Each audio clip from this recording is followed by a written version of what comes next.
எனக்கும் இப்பவே திருச்சி மச்சம் ஒன்ன பார்த்து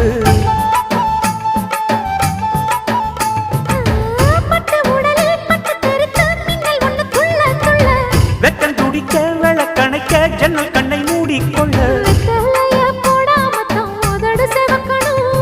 10 நாள் கழிச்சு தாண்டி கதவை திறக்கணும்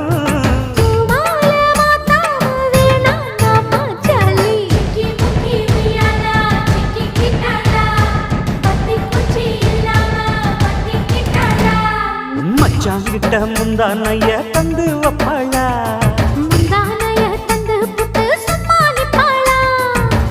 பல நாள்